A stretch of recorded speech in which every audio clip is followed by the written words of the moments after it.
Between 1908 and 1913, the Ottoman Empire faced grave internal and external threats, starting with the Young Turk Revolution in 1908. The political institutions of the centuries-old empire came under unprecedented strain. Domestic reformers sought to bring the empire into the 20th century. European imperial powers and the newly emergent Balkan states went to war with the Turks in pursuit of Ottoman territory. Armenian and Arab activists sought greater autonomy from the weakened Turkish state. These issues, which dominated the Ottoman government's agenda in the years leading up to 1914, laid the foundations for the Ottoman Great War. The aging Sultan, Abdulhamid II, convened his cabinet in a crisis session on July 23, 1908. The autocratic monarch faced the greatest domestic threat to his rule over 3 decades on the throne. The Ottoman army in Macedonia, that volatile Balkan region straddling the modern states of Greece, Bulgaria, and Macedonia, had risen in rebellion, demanding the restoration of the 1876 Constitution and a return to parliamentary rule.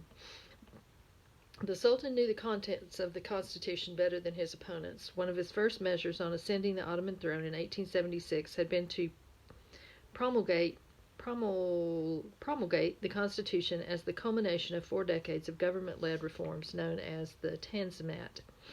In those days, he was seen as an enlightened reformer. But the experience of ruling the Ottoman Empire had hardened Abdulhamid from reformer to absolutist. The rules of Abdulhamid's absolution can be traced to a series of crises the young Sultan faced at the very start of his reign. The empire he inherited from his predecessors was in disarray. The Ottoman treasury had declared bankruptcy in 1875, and its European creditors were quick to impose economic sanctions on the Sultan's government. The Ottomans faced growing hostility from European public opinion in 1876 for the violent suppression of Bulgarian separatists branded the Bulgarian horrors by the Western press. The liberal leader William Gladstone led British condemnation of Turkey, and war was brewing with Russia. The pressure took its toll on the rulers of the empire. A powerful group of reformist officers deposed Sultan Abdulaziz, who less than a week later was found dead in his apartments, the veins of his wrists slashed, an apparent suicide. His successor, Murat V, collapsed in a nervous breakdown after only 3 months on the throne. Against this inauspicious background, the 33-year-old Abdulhamid II ascended to power on 31st of August, 1876. Powerful cabinet ministers pressed the new sultan to introduce a liberal constitution and an elected parliament with Muslim, Christian, and Jewish members as a means to prevent further European intervention in domestic Ottoman affairs.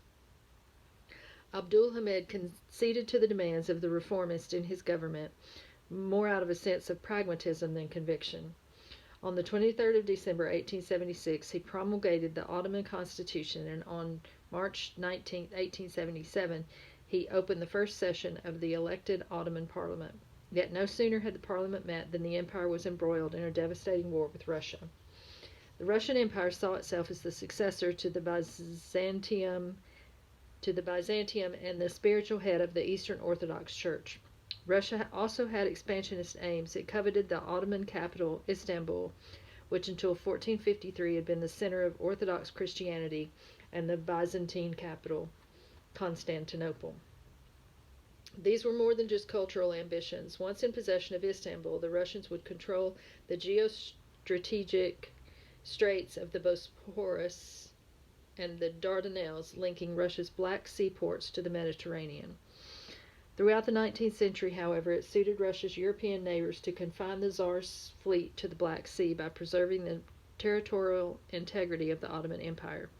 Frustrated in their aspirations to occupy Istanbul and the Straits, the Russians exploited Balkan nationalist independence movements to interfere with Ottoman affairs while advancing their territorial aims through periodic wars with the Ottomans.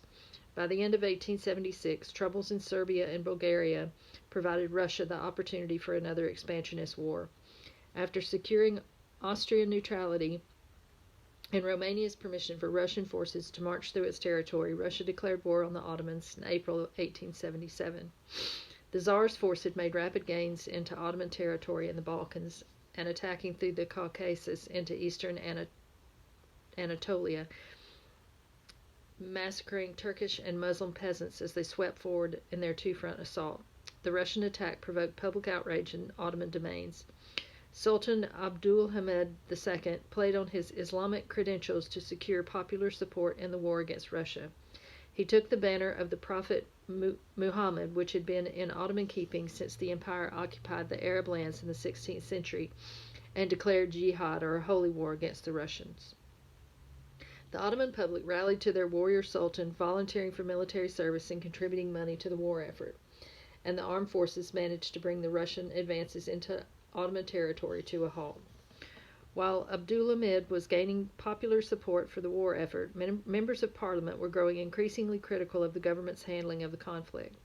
Despite the Sultan's jihad, the Russians had resumed their forward progress by the end of 1877 and reached the outskirts of Istanbul in late January 1878. In February, the Sultan convened a meeting with parliamentarians to consult on the conduct of the war. One MP, or members of parliament, who was the head of the Bakers' Guild, chided the Sultan. "You have asked for our opinions too late. You should have consulted us when it was still possible to avert disaster. The chamber declines all responsibility for a situation for which it had nothing to do." The Bakers' intervention seems to have convinced the Sultan that the parliament was more of a hindrance than a help to the national cause.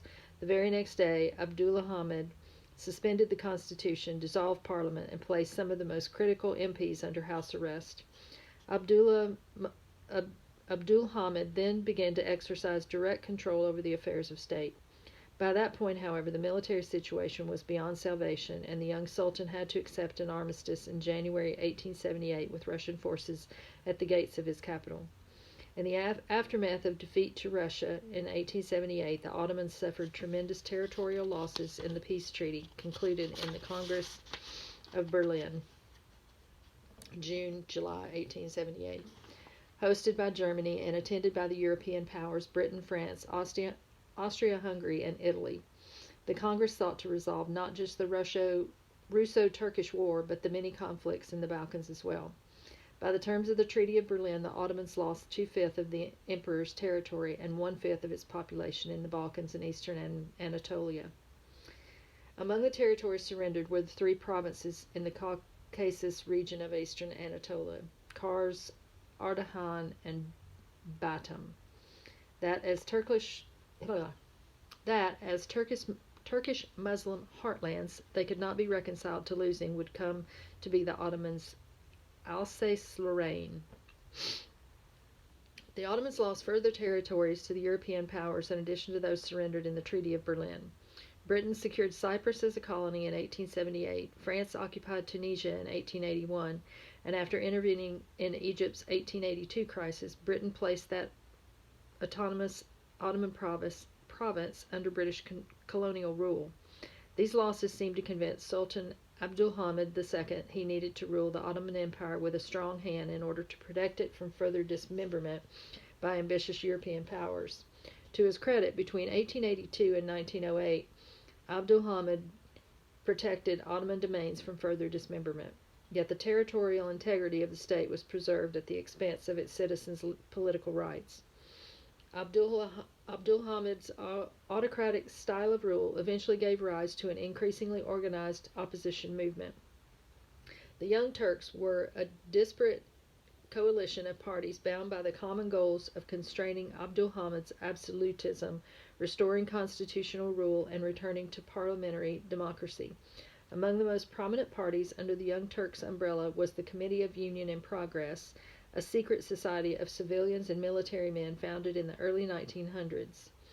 Though the CUP had branches in all parts of the Ottoman Empire, the Arab lands, the Turkish provinces, and the Balkans, the movement had faced most repression in the Turkish and Arab provinces.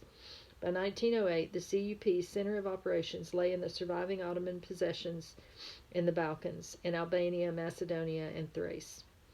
In June 1908, spies working for the Sultan uncovered a CUP cell in the Ottoman Third Army in Macedonia. Faced with imminent court-martial, the military men decided to take action.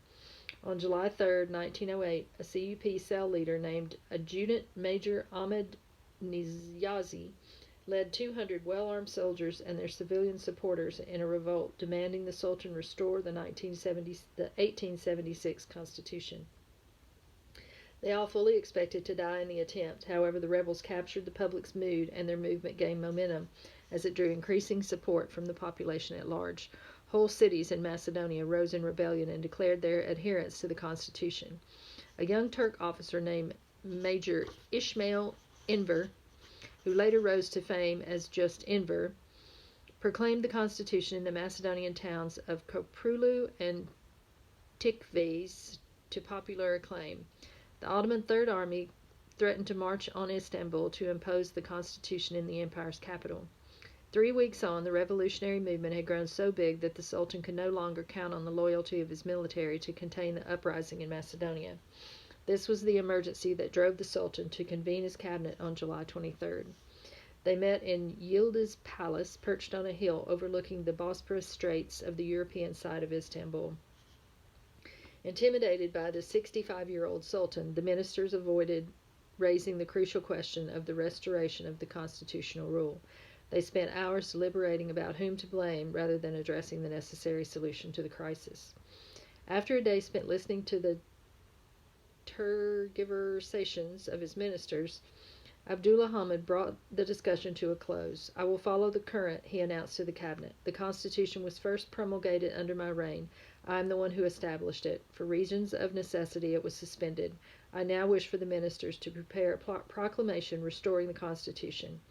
The relieved ministers acted immediately on the Sultan's instructions and dispatched telegrams to all the provinces of the empire to announce the dawn of the second constitutional era.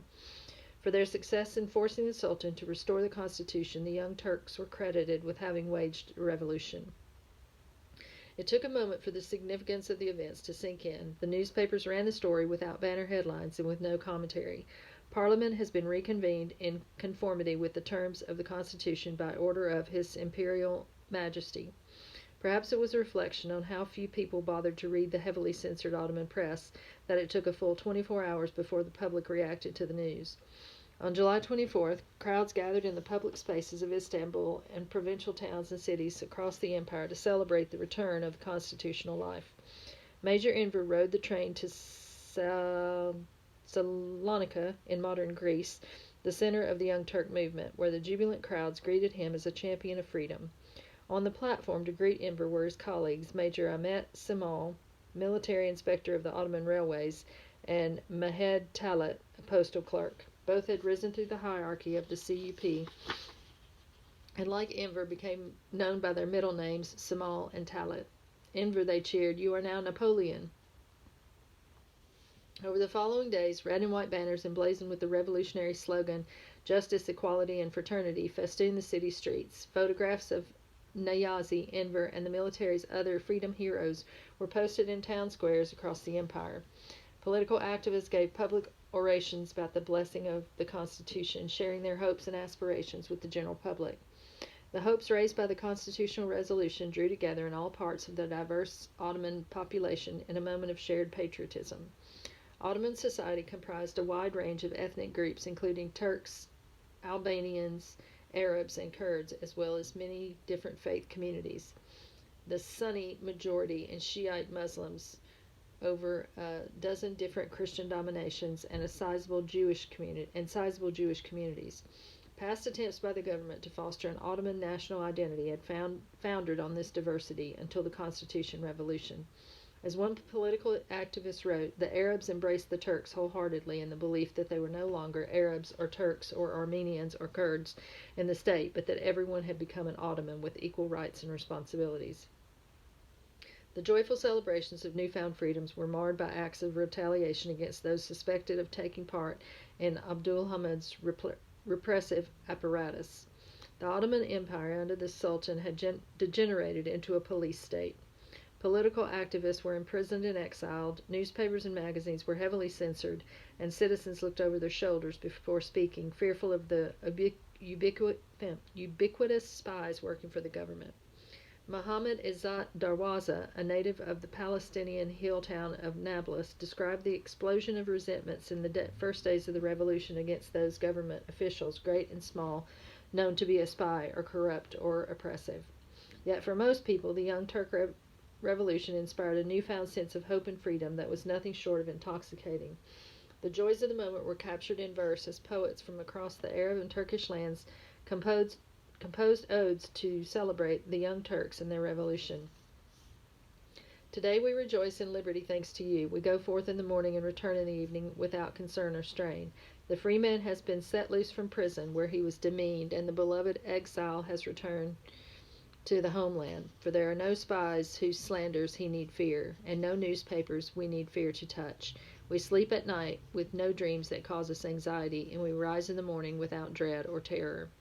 Yet the revolution that raised so many hopes led only to disillusionment.